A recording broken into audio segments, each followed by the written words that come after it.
안녕하십니까, 주식가입니다. 오늘은 바로 4월부터 있는 바이오 학회 일정이 있어서 제가 한번 소개해 드리려고 합니다. 바로 2023년 4월 14일부터 19일까지 예정되어 있는 AICR이라고 합니다. AICR은 바로 미국 암 연구학회로 불리고 있고요.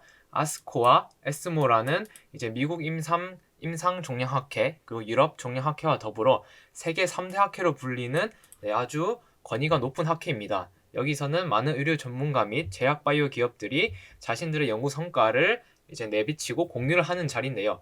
보통 이런 곳에 이제 자신들의 연구 결과를 갖다가 발표할 정도면 보통 망했는데 그걸 굳이 가져와서 발표하지 않겠죠.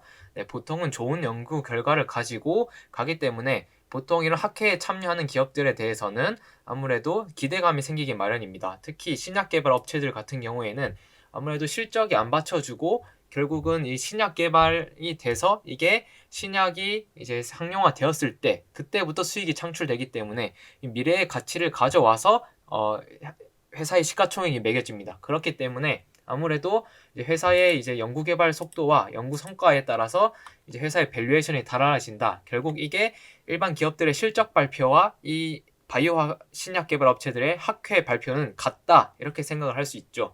네, 이 일정이 바로 2023년 4월 14일부터 4월 19일까지 바로 미국 플로리다 올랜도에서 열리게 되고요. 여기 AACR 홈페이지가 있으니까 관련해서 궁금하신 분들은 여기서 한번 확인을 해보셔도 좋을 것 같습니다. 네, 아직 뭐 많은 내용들은 없기 때문에 크게 우리가 얻을 수 있는 내용은 제한적이지만 그래도 저희들은 뉴스 등을 통해서 얻을 수가 있고요. 제가 오늘 그래서 AACR 참가 업체들을 쫙 정리를 해왔습니다. 먼저 AACR 업체들을 정리하기 위해서 제가 먼저 이 업체들의 이 항암제를 갖다가 한번 분리를 해봤는데요. 항암제는 크게 네 가지로 분리가 됩니다. 제가 이렇게 사진을 준비했습니다.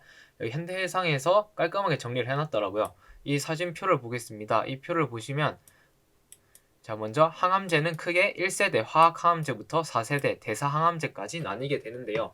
여기서 이제 저희가 보시면 1세대 화학항암제는 끊임없이 분열하는 암세포를 공격해 분열하지 못하게 하는 치료제입니다. 결국 보통 이 세포는 끊임없이 분열을 하는데 암세포도 분열을 하고 일반 정상세포도 분열을 합니다. 그런데 암세포뿐만 아니라 정상세포도 구분하지 못하고 이제 다 공격을 하기 때문에 부작용이 높은 이제 치료제고요. 그렇기 때문에 보통 현재는 많이 사용하지 않습니다.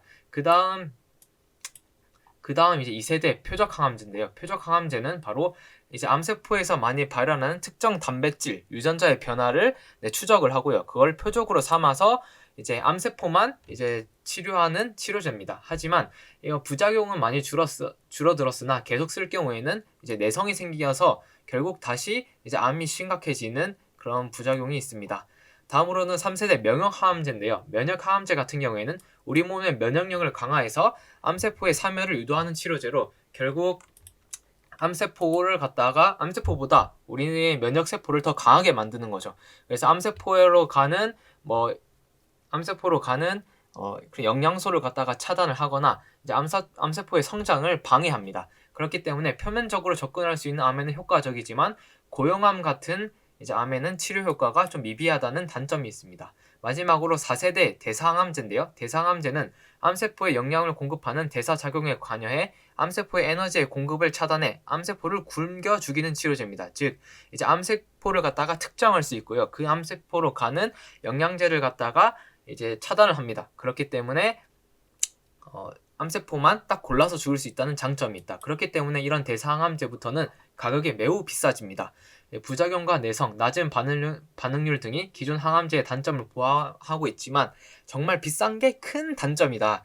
그래서 이렇게 1세대부터 4세대까지 항암제를 저희가 간단하게 정리를 해봤고요. 그리고 제가 AACR 참가 업체를 갖다가 항암제에 따라서 이제 분류를 해봤습니다. 먼저 표적 항암제인데요. 표적 항암제로서 이제 참가하는 기업은 한미약품이 있습니다. 한미약품 아마 많이 들어보셨을 텐데요.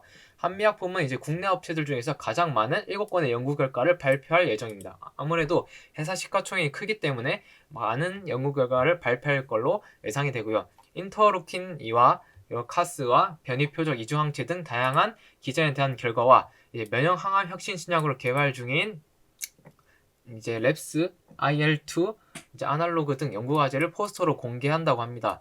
관련해서는 제가 홈페이지에 이렇게 들어와 보니까 보통 이제 신약 개발 업체들의 홈페이지 들어왔을 때 연구 개발하고 있는 파이프라인이나 이제 이런 파이프라인들을 잘 소개를 해주고 있습니다. 그렇기 때문에 여기 들어오셔서 충분히 이제 어떤 약을 갖다가 파이프라인으로 갖고 있는지, 임상 단계는 어디에 위치해 있는지를 갖다가 살펴보시면 좋을 것 같고요. 만약에 영어라서 보기 어렵다 하면 한국어로 번역하셔서 이렇게 보셔도 돼요.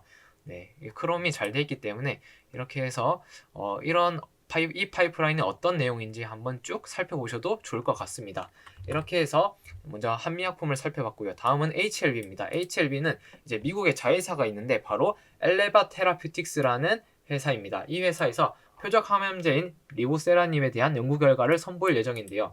이제 이 HLB 같은 경우에는 간암, 선낭암, 위암 이렇게 다양한 암종에 대한 표적 치료제를 갖다가 선보입니다. 그래서 이 파이프라인이 탄탄한 편이고요. 여기서 보면 간암, 위암 3차, 간암 1차, 선낭암 1차 있는데 보통 이제 3차로 갈수록 점점점 더 독한 치료제고요. 아무래도 사용 범위가 줄어듭니다. 1차일수록 가장 대중적으로 사용을 할 수 있는 치료제라서 가장 이제 먼저 첫 번째 단계에서 이제 이 치료제를 사용하고요. 만약 1차 치료제에서 내성이 생겨서 치료가 안 되면 보통 2차 치료제를 사용합니다. 2차 치료제에서 또 면역이 생겨서 내성이 생겨서 치료가 이제 지연되면 다시 3차 치료제를 사용을 하고요. 1차에서 3차로 갈수록 독해지면서 아무래도 내성도 차이가 있다. 그렇기 때문에 1차일수록 시장이 크다라고 보통 생각을 하는데 간암 1차 치료제를 갖다가 이 HLB에서는 지금 이제 임상 3상을 끝내고 NDA를 앞두고 있습니다. 그만큼 기대감이 점점 높아지고 있다라고 생각을 할 수 있겠죠. 네, 다음으로는 이제 브릿지 바이오를 보겠습니다. 브릿지 바이오 같은 경우에는 이렇게 섬유화 질환, 암 질환, 염증 질환 이렇게 세 가지 이제 질환에 대해서 하고 있고요. 그 안에서도 다양한 파이프라인을 갖고 있습니다. 브릿지 바이오 테라피틱스는 4세대 폐암 표적 치료제 후보 물질인 BBT207 전임상 연구 결과를 포스터 형태로 발표할 예정이고요. BBT207의 항종양 효력을 비롯해 뇌전이 억제 기능 가능성에 대한 데이터를 발표한다고 합니다. 그래서 여기 BB7207에 대해서는 전임상 단계라서 아직은 성공할 확률이 높으나 이게 본격적으로 연구 개발이 완료될 때까지는 시간이 좀 많이 남았다라는 거를 염두해 두시면 좋을 것 같습니다. 보통 전임상에서 인삼 3상을 끝내고 NDA를 하기까지 보통 한 적게는 5년에서 길게는 10년, 15년 이렇게도 보기 때문이죠. 다음으로는 나이백입니다. 나이백 한번 보겠습니다. 나이백은 보유한 파이프라인이 이렇게 한 6가지 정도가 되고요. 그 가운데서도 자체 개발 중인 여기 TPP 카스의 연구 결과를 발표할 예정입니다. 여기서 보면 이거죠. 이거에 대한 연구 결과를 발표할 예정입니다. 그래서 나이백도 어느 정도 이런 파이프라인을 갖고 있고요. 보통은 이제 연구 개발 결과를 발표할 때 이게 전인상 단계인지 임상 1상, 2상, 3상 단계에서 어디인지를 살펴봐야 됩니다. 보통 전인상 단계가 당연히 통과하기 쉽고요. 1상에서 2상, 3상으로 갈수록 통과하기가 점점 어려워진다라고 생각을 하시면 될 것 같습니다. 이렇게 해서 이제 2세대 항암제인 표적 항암제에 대한 기업들을 살펴봤고요. 다음은 3세대 명형학 항암제 기업들을 저희가 살펴보려고 합니다. 먼저 첫 번째 기업은